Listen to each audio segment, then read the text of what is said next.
Paytm ઉપર એક વખત નજર કરીએ, સ્વાભાવિક છે કે કંપનીના ફંડામેન્ટલ આપણે જો થોડાક પાસમાં જઈએ તો ઘણા બધા પડકારજનક સામના તેઓએ કર્યા છે. અમુક બ્રોકરેજ હાઉસ પણ આ સામે આવ્યા હતા કે તેઓ કહી રહ્યા છે કે હવે આવનારા સમયમાં 2026માં યુપીઆઈ પેમેન્ટમાં ક્યાંક ને ક્યાંક અહીંયાથી બાઉન્સ જોવા મળશે. અને સ્વાભાવિક છે કે આપણે અત્યારે 10 રૂપિયા પણ ક્યાંક વાપરવા હોય તો પર્સમાંથી કાઢવાની જગ્યાએ આપણે યુપીઆઈ તરત કરી લઈએ કે ક્યાં આપણે કાઢવા ઉપાડવા પર્સમાં એટલે રાખવા. આપણે મોસ્ટલી જનરલી એવરેજ આપણે જોઈશું ને તો બધાના પર્સમાં 500 કે 1000 રૂપિયા અત્યારે આપણે જસ્ટ કેશમાં રાખતા હોઈએ છીએ, પણ સામે આપણે જે યુપીઆઈ કરવાનું વધારે વિચારતા હોય છે. એટલે એ બધા સંજોગોમાં અમુક બ્રોકરેજ હાઉસ પણ પોઝિટિવ છે અને ઇવન આપણે ચાર્ટ પણ ક્યાંક ને ક્યાંક હવે સર પોઝિટિવ બની રહ્યા છે. એક વખત સર તમારો પણ વ્યૂ આપી દો કે અહીંયાથી પેટીએમમાં સર તમે કઈ રીતે વ્યૂ રાખી રહ્યા છો સર? મને એવું લાગે છે કે એક દિવસ એવો આવશે કે જ્યાં અત્યારે સેટલમેન્ટ બેંક ટુ બેંક થઈ રહ્યા છે, પર્ટિક્યુલરલી સ્ટોક માર્કેટની વાત કરીએ, એક ટાઈમ એવો આવશે કે બધે જ સ્કેન કરીને યુપીઆઈ કરીને સેટલમેન્ટ થશે. સર એ દિવસ આવી ગયો છે. આઈ એમ ધી હું એ માત્રનો સાક્ષી છું. મારા વોલેટમાં એક પણ ફિઝિકલ રૂપિયો નથી હોતો સર. અને this has been the situation since plastic money age. અને મને ખબર નહીં, આદત જ છે, હું કેશ રાખતો જ નથી.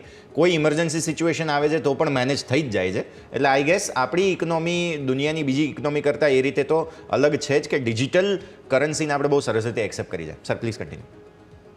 વેલ, ટોટલી એગ્રી કરું છું. અને જે પ્રમાણેનું એક્સેપ્ટન્સ ભારતીય લોકોએ બતાવેલું છે, આઈ થિંક દુનિયામાં બીજા કોઈ લોકો બતાવી નથી શકતા. કેમ કે તમે જાઓ, મોટા હોય કે નાના હો, કોઈ પણ વર્ગના લોકો હોય, બધા જ અત્યારે યુપીઆઈનો ફ્રીલી યુઝ કરે છે without any hesitation, without any fear. Now જે પ્રમાણે મેં કીધું એમ, કદાચ આવનારા દિવસોમાં પણ આપણને સ્ટોક માર્કેટમાં સેટલમેન્ટ પણ યુપીઆઈના બેઝ પર જોવા મળશે. એટલે ક્યાંક ને ક્યાંક ઘણું લાંબુ વે છે જવા માટેનું યુપીઆઈમાં. અને એમાં પણ પેટીએમની વાત કરી તો રિસન્ટલી મેં એક પેટીએમની ઇવેન્ટ અટેન્ડ કરી હતી નોવેટલમાં. અને Paytm money they are planning to come up with new product feature and all.